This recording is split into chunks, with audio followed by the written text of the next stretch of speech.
England के खिलाफ दूसरे वनडे मुकाबले में कप्तान रोहित शर्मा के बल्ले ने आग उगला। शतक लगाने के बाद रोहित शर्मा को प्लेयर ऑफ द मैच का जैसे ही अवार्ड मिला, उसके तुरंत बाद कप्तान रोहित शर्मा ने कर दिया सबसे बड़ा ऐलान।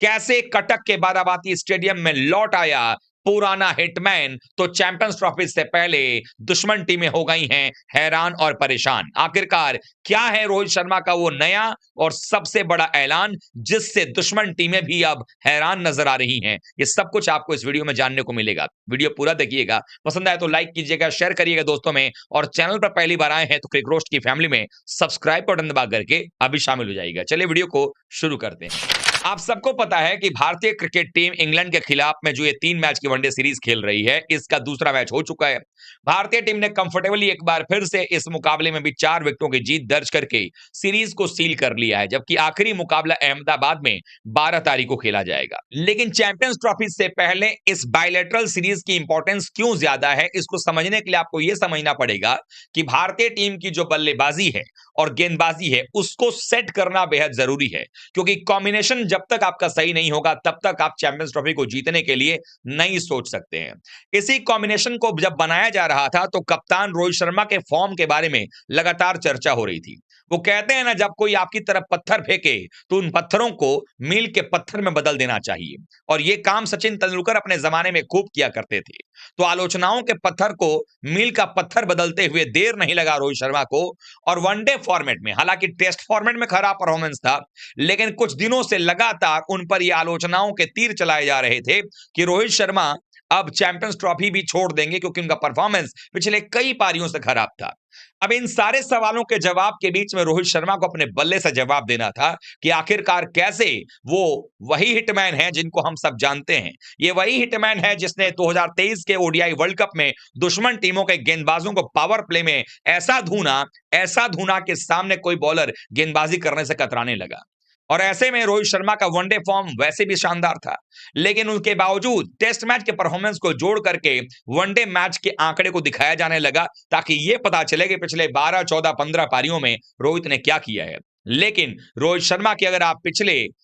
15 पारियों को उठाकर देखेंगे तो आंकड़े कुछ और बयान करते हैं। 11 पारियां जो वर्ल्ड कप में खेली थी रोहित शर्मा ने, उसमें 597 रन थे, 126 का स्ट्राइक रेट था, लगभग 60 के आसपास का औसत था। वहीं श्रीलंका सीरीज में भी 3 मुकाबले जब खेले थे, वहां पर भी रोहित शर्मा के बल्ले ने आग उगला था। सिर्फ पहले मैच में फेल क्या हुआ रोहित शर्मा इंग्लैंड के खिलाफ में नागपुर में, उसके बाद लगातार कुछ पत्रकारों के द्वारा सवाल उठाया जाने लगा कि रोहित शर्मा तो अब चैंपियंस ट्रॉफी नहीं खेलने वाले हैं। लेकिन जैसे ही कटक के बाराबाती स्टेडियम में रोहित शर्मा पहुंचते हैं, और जो वहां की दर्शक की क्षमता थी मैदान की, वो सब फुल हाउस क्राउड होता है, और 305 रनों के लक्ष्य का पीछा करने जब टीम इंडिया उतरती है, जब दबाव भारतीय टीम पर हो सकता था, क्योंकि 305 रन आसान नहीं था, ये जानते हुए कि पिछले मुकाबले में 249 चेस करते हुए टीम इंडिया के 6 विकेट गिर गए थे। तो ऐसे में रोहित शर्मा ने एक स्टेप आगे लिया, और उसके बाद जो रनों की बारिश करनी उन्होंने शुरू की, पावर प्ले में टीम इंडिया को 77 पर पहुंचा दिया। रोहित शर्मा ने अपने करियर का सेकंड फास्टेस्ट 100 तो बनाए ही, एक दो और रिकॉर्ड ऐसे बना डाले हैं जो कि शायद अब कहीं ना कहीं दुनिया का कोई और बल्लेबाज उनके आसपास भी नहीं जाएगा। जैसे सबसे ज्यादा छक्कों के मामले में अगर बात करें तो उन्होंने अपने आप को दूसरे पायदान पर पहुंचा दिया है। अब उनसे ऊपर सिर्फ शाहिद अफरीदी हैं जिनके नाम 351 छक्के हैं, जबकि रोहित के नाम अब 338 छक्के हो गए हैं। उन्होंने क्रिस गेल के 331 छक्के के रिकॉर्ड को ही पार कर लिया है। वहीं भारत के लिए ही नहीं, पूरे दुनिया में सबसे ज्यादा शतक बनाने का रिकॉर्ड भी उन्होंने तीसरे नंबर पर रहते हुए अपने नाम किया है। यानी पहले पर विराट कोहली हैं 50 शतकों के साथ में, दूसरे पर लेजेंड सचिन तेंदुलकर 49 शतक के साथ में, और तीसरे नंबर पर रोहित शर्मा है 32 शतकों के साथ में। यानी उनके वनडे करियर का ये 32वां शतक था, जो दिखाता है कि कितनी बड़ी काबिलियत रोहित शर्मा के अंदर है। और इस वक्त दुनिया में कोई भी ऐसा ओपनर नहीं है जो रोहित के आसपास भी टिकता हुआ नजर आता हो। ओपनिंग बल्लेबाजी की अगर बात करें तो शायद रोहित शर्मा का जिस प्रकार का परफॉर्मेंस रहा है, और क्यों उनको हिटमैन कहा जाता है, क्योंकि रोहित शर्मा की बल्लेबाजी ऐसी हुआ करती थी जो देर तक बैटिंग करते थे, और इसीलिए रोहित ने अपने वनडे करियर में 3-3 डबल 100 बनाए हैं। आज शतक लगाने के बाद वो आलोचक जो रोहित शर्मा को चैंपियंस ट्रॉफी से बाहर करवा रहे थे, आज वो भी कह रहे हैं कि हाँ, रोहित शर्मा तो अच्छा खेल गए, लेकिन अंदर ही अंदर उनके मन में इस बात का मलाल है कि रोहित क्यों अच्छा खेल गए। लेकिन रोहित शर्मा ने यह दिखा दिया है कि आखिरकार वो परफॉर्मेंस कैसा है, और उन्होंने जो ऐलान किया है वो भी मैं आपको बताता हूं। अब दरअसल रोहित शर्मा जब बैटिंग करने के लिए आए, उन्होंने शानदार तरीके से मात्र 30 बॉल में पहले तो अपना 50 पूरा कर लिया और उसके बाद शतक भी पूरा कर लिया। 90 गेंदों में 119 रन जब बना करके आउट हुए रोहित शर्मा, उनकी पारी में 12 चौके और 7 छक्के शामिल थे, यानी कि 90 रन बाउंड्री से उन्होंने निकाले थे। और ये दिखा रहा है कि ये वही हिटमैन है जिस हिटमैन को दुनिया जानती है, जिस हिटमैन ने वनडे वर्ल्ड कप में भूचाल ला दिया था अपने बल्ले से। और ऐसे में रोहित शर्मा की जो बल्लेबाजी रही, उससे इंग्लैंड के ही गेंदबाज खौफ में नहीं आए, बल्कि दुनिया में जितने भी टीमें चैंपियंस ट्रॉफी खेलने वाली हैं, उन सभी टीमों में खौफ बैठ गया है। हालांकि ये बयान जो रोहित शर्मा ने दिया मैच के बाद, उस बयान से शायद डर और बैठ गया होगा उन टीमों के बीच में। रोहित शर्मा की बल्लेबाजी जिस तरीके से चल रही थी, जिस तरीके से उन्होंने शॉट्स लगाए, चाहे आदिल रशीद के खिलाफ उन्होंने रिवर्स स्वीप खेला हो, चाहे स्वीप खेला हो, चाहे वो तेज गेंदबाजों को पुल करके मारने की बात हो, स्ट्रेट ड्राइव लॉन्ग ऑन के ऊपर से छक्का मारने की बात हो, या लॉन्ग ऑफ के ऊपर से मारने की बात हो, लगातार रोहित शर्मा रन बनाते नजर आ रहे थे। और रोहित शर्मा ने जो शुरुआत दी और जो टीम इंडिया ने जीत हासिल की, वो भी 33 गेंदे रहते। इससे यह भी पता चलता है कि अगर रोहित शर्मा का बल्ला बोलता है तो भारत किसी भी प्रकार के आंकड़े को छू सकता है। रोहित शर्मा ने एक बयान दिया मैच के बाद, उसमें उन्होंने ये कहा कि मैं टी20 मोड से अपने आप को वनडे मोड में लाना चाह रहा था, और सबसे खास बात होती है कि ये टेस्ट मैच से शॉर्टर फॉर्मेट है, टी20 से लॉन्गर फॉर्मेट है, तो आपको एडजस्ट करना पड़ता है उन सिचुएशंस के अंदर में कि आप कैसे जो है वो खेलोगे, क्या कुछ रणनीति बनेगी। और ऐसे में मैं डीप तक बैटिंग करना चाह रहा था, यानी कि रोहित शर्मा जिस तरीके से बैटिंग करते हैं पावर प्ले के अंदर में, जो धुनाई वो करते हैं, और जो अब उन्होंने ये बयान दिया है यानी डीप तक बैटिंग करने वाली, तो वर्ल्ड कप में तो हमने यही देखा था कि पावर प्ले में आते थे 10 ओवर में भारत 80 बनाता था, 90 बनाता था, कभी रोहित टिक गए तो शतक बन गया, नहीं तो 60-70 पे आउट होते थे। लेकिन अब रोहित ने खुद ये जिम्मा संभाल लिया है कि अब अगर मैं बैटिंग करने के लिए आऊंगा तो हमारा इंटेंशन ये होगा कि पावर प्ले में तेजी से रन बनाएंगे, बॉलर्स पर दबाव डालेंगे, और एक बार अगर 40-50 रन की स्टार्ट मिल गई तो उस स्टार्ट को बिगर रन्स में कन्वर्ट करेंगे।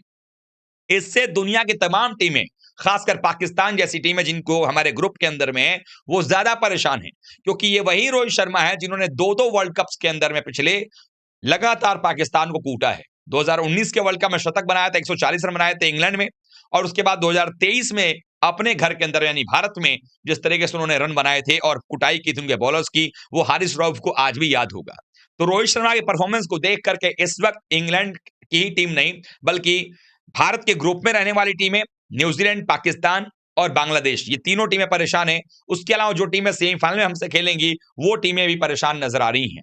यानी कुल मिलाकर देखा जाए तो भारतीय टीम के लिए जो ये नया ऐलान रोहित शर्मा ने किया है बल्ले से, ये कटक में कप्तान का शतक सिर्फ नहीं आया है, बल्कि ये ऐलान है आने वाले चैंपियंस ट्रॉफी के लिए बाकी गेंदबाजों के लिए कि सावधान हो जाएं, Rohit Sharma is back, the hitman is back. और इसीलिए भारतीय टीम ने ना सिर्फ ये सीरीज जीता है, बल्कि अब टीम इंडिया के पास और कप्तान रोहित के पास मौका होगा तीसरे और अंतिम मुकाबले के अंदर में, चाहे तो वो प्रयोग कर सकते हैं और कुछ क्या परिवर्तन कर सकते हैं प्लेइंग 11 के अंदर में, बैटिंग पोजीशंस के अंदर में, गेंदबाजी के अंदर में, वो सब करने की अब इजाजत इस मुकाबले ने दे दी है, जहां पर कप्तान रोहित शर्मा के साथ साथ गिल ने भी 60 की पारी खेली, 44 रन की पारी अय्यर रन आउट होने से पहले खेल कर गए, उसके अलावा 41 रन की पारी अक्षर पटेल ने भी खेल दिया। यानी भारतीय टीम की बल्लेबाजी में अब इनफॉर्म बल्लेबाजों की संख्या आउट ऑफ फॉर्म बल्लेबाजों से ज्यादा नजर आ रही है। रही बात विराट कोहली की, हम सबको पता है कि विराट कितने कद्दावर बल्लेबाज हैं, और आपको बहुत जल्द विराट कोहली के बल्ले से भी एक बड़ी पारी जो है वो देखने को मिलेगी। आप सब क्या सोचते हैं रोहित के इस पारी के बारे में?